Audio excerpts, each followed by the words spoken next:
Je sais pas si t'es comme moi, mais l'une des plus grandes hantises en tant que saxophoniste, c'est de ne jamais savoir si tu vas tomber sur une bonne hanche ou si tu vas avoir une bonne hanche pour faire soit ta pratique ou encore ta gig. Là, ici, j'ai dans mes mains une infime partie des hanches que j'ai en ma possession. Ici, j'ai des hanches légères, j'ai des Rico Jazz Select, j'ai des Lavaz, j'ai des Van der Ren Java rouge et j'ai aussi des Van der Ren Java verte. Et ça, c'est seulement ce que je te montre aujourd'hui. Peut-être que tu as l'impression aussi que c'est l'ange qui décide si aujourd'hui tu auras un bon son de saxophone ou encore que tu seras au meilleur de tes capacités. Pour ma part, j'ai tellement perdu de temps à chercher de bonnes hanches, à travailler de bonnes hanches et c'est peut-être ce que tu vis aussi ou ce que tu as déjà vécu. Et c'est pour ça qu'à un moment donné, je me suis tourné vers les hanches légères parce que, bon, pour plein de raisons qu'on verra tantôt, mais entre autres, particulièrement parce que j'étais vraiment fatigué de perdre un temps énorme à rechercher de bonnes hanches, à travailler de bonnes hanches et au final, pour ne jamais être certain que lorsqu'on arrive dans des conditions, par exemple, s'il fait très chaud ou très froid, sec, humide, de ne jamais être à 100% certain qu'une hanche va bien fonctionner parce que ça, ces petits trucs-là, c'est vraiment victime ou à l'affût, on pourrait dire, du changement de température, ce qui n'est pas le cas, ou beaucoup moins du moins, avec les légères. Eh bien, la situation est peut-être sur le point de changer parce que je ne sais pas si tu es au courant, mais il y a quelques mois déjà, Sios a lancé sa propre marque d'hanches. Alors, ça s'appelle les Arcanes et puis il m'a envoyé ça en février. Comme tu peux constater, le paquet est vide parce que je les ai toutes utilisées en fait. J'ai utilisé 4 sur 5 à temps plein et j'en ai encore une ici d'ailleurs qui est un peu fatigué, mais je te ferai peut-être entendre tantôt. Ça veut dire que je voulais faire la vidéo review de ça il y a un moment, mais étant donné que j'ai été extrêmement occupé avec les gigs qui ont repris à 200%, j'ai pas eu le temps. Puis là, j'ai utilisé les hanches et c'est difficile de faire une review quand on n'a plus de bonnes hanches en fait. J'ai donc contacté Sios et ils m'ont gracieusement envoyé d'autres hanches que je viens de recevoir aujourd'hui. Alors, on va pouvoir faire quelques comparaisons aujourd'hui. Je vais te jouer les hanches. Je vais faire un test extrêmement transparent. Je vais sortir une hanche sans faire de coupure et je vais la jouer directement et on va pouvoir constater ensemble si ça fonctionne. On va aussi pouvoir faire des comparaisons avec les hanches que j'utilise très souvent, les hanches légères. Et à la fin de cette vidéo, tu auras une idée claire et précise à savoir si ces hanches, si ce produit est fait pour toi ou non. En fait, ce qui est arrivé, c'est que j'ai essayé une hanche Sios et j'ai vraiment été surpris par le résultat. C'est-à-dire que j'avais le même feeling au niveau de la réponse et au niveau de la précision, au niveau de la puissance qu'avec les légères, sauf que le son était, je ne sais pas combien de pourcents de plus, mais beaucoup plus riche, plus rond, plus chaud. Alors voilà ici les hanches Sios Arcane de ténor. Ça, c'est un paquet de 10. Alors, on va les regarder de toute façon. Je vais te dire les points positifs. Mais il y a tout de même des points négatifs parce que il n'y a rien de parfait en fait et surtout pas dans le monde des hanches. Alors, j'ai reçu un paquet de 5 hanches. J'ai essayé une hanche. Elle était parfaite. Je n'ai pas eu à la travailler, ne serait-ce qu'une seconde en fait. Je l'ai mise sur mon bec. Ça a fonctionné tout de suite parfaitement. Je me suis dit, bon, c'est la chance. C'est juste que je suis tombé sur une bonne hanche. Alors, j'en ai essayé une deuxième.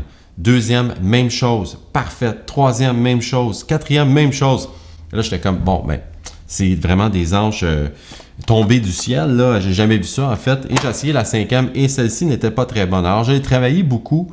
Et j'ai fini par pouvoir l'utiliser, mais plus dans un mode pratique. Alors, je peux dire que j'ai utilisé 100% des hanches, 4 sur 5 étant vraiment parfaites. Et ça, dans le fond, c'est la principale ou une des principales raisons pour laquelle je m'étais tourné vers les hanches légères parce que j'ai tellement perdu de temps. Et si tu joues du sax, c'est certain que tu te reconnais là-dedans. Perdre du temps à travailler, à chercher des hanches pour enfin arriver sur une gig et que c'est comme si tu n'avais jamais rien fait, pas travailler l'hanche et rien, tu joues l'hanche, ça va pas bien, la température, ça y fait, c'est le bordel, c'est l'enfer. Alors, je m'étais tourné vers les légères. Et après avoir joué pendant quelques minutes ces hanches-là, je me suis dit, bon, je vais réessayer mes bonnes vieilles légères. Peut-être que c'est mon oreille qui me joue des tours. Le son de celle-ci, c'est tellement plus riche que les légères que j'ai pas vraiment le choix de me rendre à l'évidence. Bon, assez de blabla maintenant. On va faire quelques tests. Je vais te jouer, premièrement, mon hanche légère. Ensuite, je vais te jouer la vieille, une très très vieille hanche SIA, c'est-à-dire qui date de 3-4 mois et plusieurs heures de saxophone. Alors ça, c'est une très vieille hanche, mais qui fonctionne encore, mais elle est très fatiguée, disons.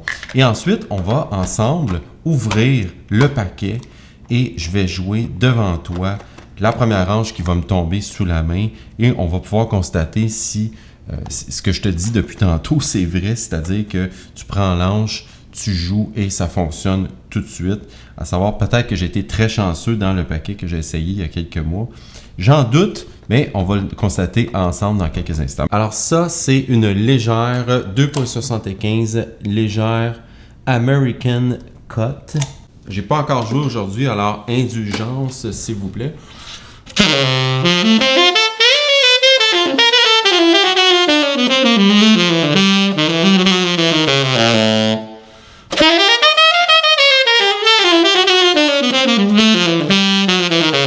Maintenant, je vais te jouer l'hanche SIA que j'ai utilisée pendant plusieurs heures et elle est un peu gondolée. Alors ça, on s'en sauve pas vraiment. Moi, j'ai un petit truc ici, une petite astuce, peut-être que ça peut t'aider. Je mets mon hanche en fait sur la table du bec et je mets mon pouce ici contre l'hanche pendant quelques minutes.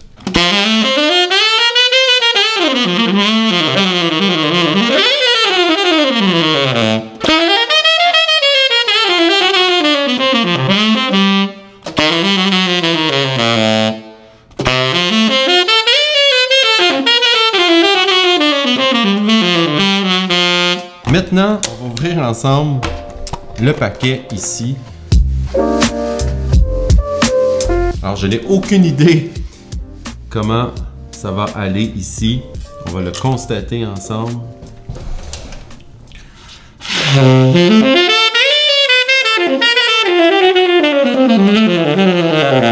Alors, ça, elle est vraiment trop difficile. On le voit ici, elle est extrêmement difficile et stuffy.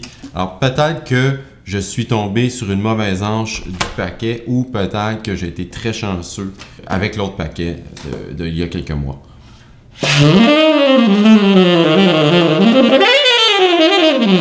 Je sais que cette hanche-là, je vais être capable de l'utiliser, mais il va falloir que je la travaille. Alors, on revient au même point que j'énonçais en début de vidéo où moi, j'ai pas envie de faire ça. J'ai envie de jouer une hanche, peut-être la travailler un petit peu, mais pas commencer à faire les bénisses, là.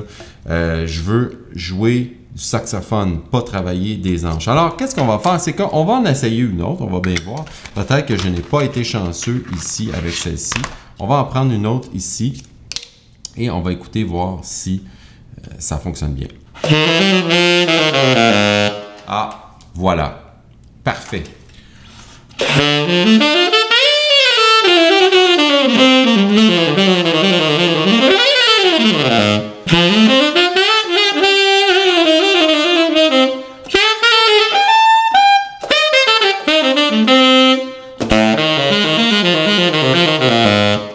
Et voilà, une hanche qui fonctionne très bien. Alors, on va laisser la chance au coureur et je vais en prendre une autre. Je vais en essayer une autre sans coupeur de caméra. Tu vois, je reprends les mêmes hanches que tantôt.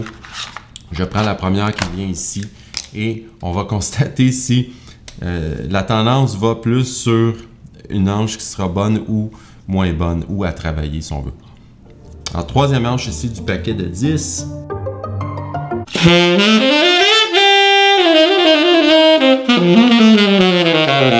Alors, celle-ci est un petit peu plus difficile, mais je sais exactement quoi faire pour la corriger et ça va me prendre quelques secondes. En fait, je vais le faire tout de suite.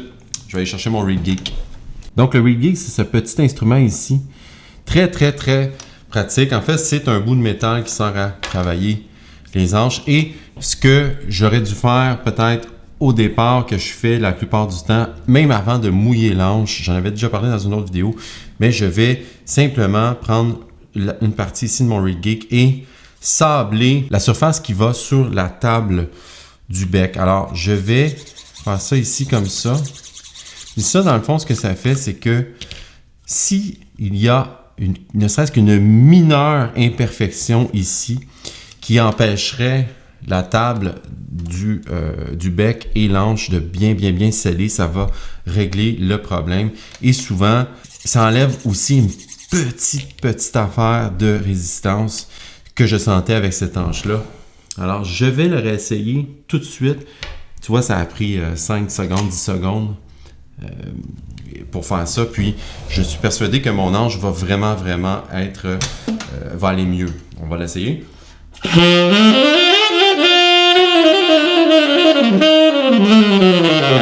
Ouais, elle va super bien. Alors, c'est une hanche qui va être parfaite aussi. Après l'avoir joué quelques minutes, elle va se placer évidemment un peu plus, mais je pourrais très bien l'utiliser dans la seconde suivante et aller faire une gig avec cette hanche-là. J'ai le goût d'en essayer une autre avec toi, juste pour voir si vraiment la fidélité, la stabilité, la fiabilité de ces hanches-là est au rendez-vous. Alors, j'en prends une autre comme ça.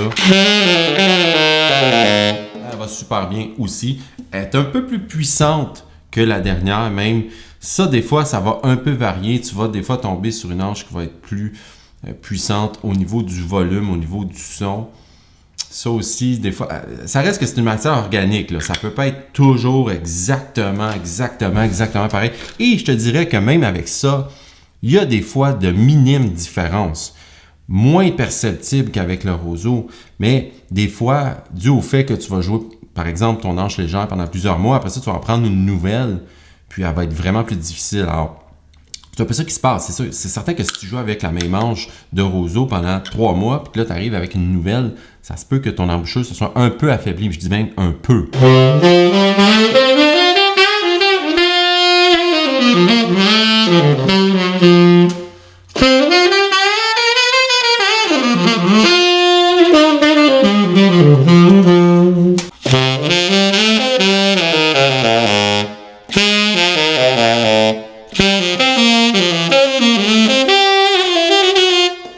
C'est certain que c'est tout de même mon son qu'on entend.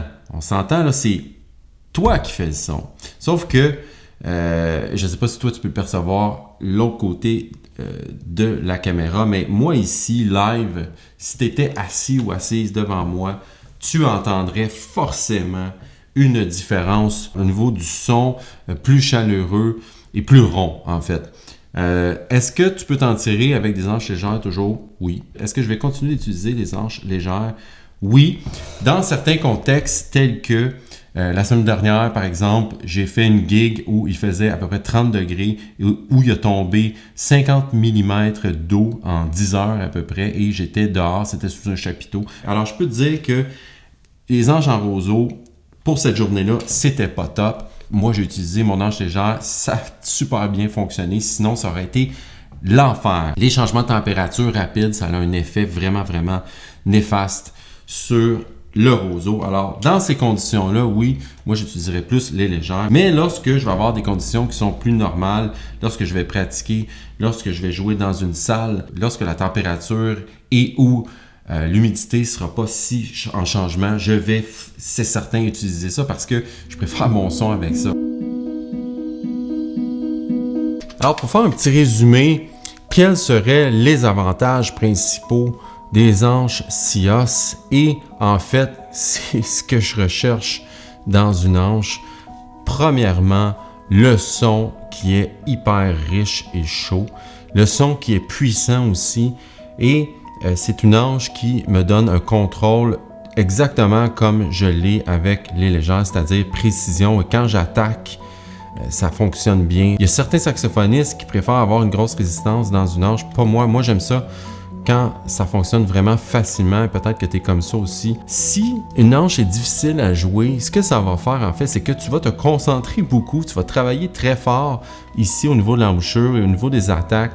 Et tu ne seras pas à la pleine capacité, tu ne seras pas au plus haut potentiel de ce que toi, tu peux offrir. Alors, tout le monde est rendu à un certain niveau dans sa pratique, mais c'est toujours une compétition par rapport à soi-même. Alors, ce que tu veux, je le dis souvent, c'est d'avoir les meilleurs outils pour te permettre d'être à ton plein potentiel. Alors, je fais une parenthèse, là, le saxophone, c'est très important, mais ce qui va le plus influer, je dirais, sur ton son et ton playing, c'est l'anche et le bec. Alors, tout ce qui est le plus près de toi, finalement, un de mes professeurs, quand j'étais plus jeune, me disait ça, il faut que tu te concentres principalement avant sur ce qui est plus près de toi, c'est-à-dire ton anche, ton bec. Si tu me donnais le meilleur saxophone au monde avec une anche 5 que je ne suis pas capable de jouer ou un bec que j'aime pas, ça n'ira vraiment pas versus avoir un saxophone de 500 $ par exemple avec mon bec et mon anche et je vais être capable de jouer.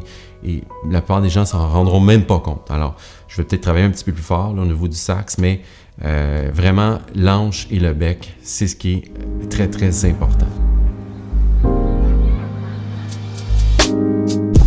Maintenant, est-ce qu'il y a des avantages tout de même à utiliser les anches légères par rapport aux anches Sios?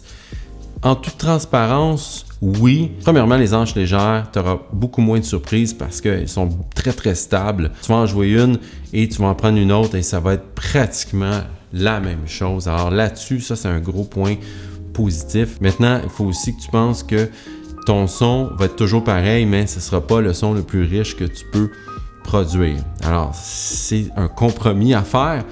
Parfois, lorsque les conditions climatiques sont pas bonnes, c'est mieux d'aller vers une légère. Et aussi, tu vois, lorsque tu joues en section, par exemple, si tu joues avec un trombone ou quelques trompettes et que tu as une anche légère dans un contexte comme ça, on va l'entendre beaucoup moins que si tu fais un solo de saxophone, par exemple, ou si tu joues dans un contexte jazz ou un quatuor de jazz ou un trio jazz où là, ton son de sax va vraiment être mis de l'avant. Seul, là, l'anche légère, tu vas l'entendre que ton son n'est pas si riche que ça, il est beaucoup plus petit et moins chaud. Alors, ça, c'est un des avantages des anches légères. Mais si on se tient aux avantages, dans la stabilité, c'est plus stable une anche de plastique qu'une anche de roseau. On est tous d'accord là-dessus. Maintenant, quel est le verdict? Est-ce que je vais adopter les anches Sios? Je pense que c'est déjà fait. Tu l'as compris, j'adore ces anches. Est-ce que je vais cesser de jouer et d'utiliser les anches légères? Non. Dans certaines conditions, comme des grands changements de température, des grands changements d'humidité, ou encore si je n'ai pas de bonnes anches à ma disposition, je vais sans hésiter utiliser une anche légère. Alors, si tu es curieux d'aller voir plus en détail le produit, je te mets un lien juste en bas de la vidéo dans la description. Et en passant, ils font les anches aussi pour le soprano et l'alto, peut-être même le baryton, mais en tout cas, je suis certain soprano, alto et ténor. Alors, ça, c'est pas un problème. Et il y a plusieurs forces aussi, là, ça doit aller de 1.5 ou 2 jusqu'à 4. Je n'ai pas vérifié, mais c'est quand même assez large. Moi, j'utilise des 3 si jamais tu es curieux ou curieuse de savoir c'est quoi. Alors moi, je te dis à très bientôt dans une prochaine vidéo. Salut!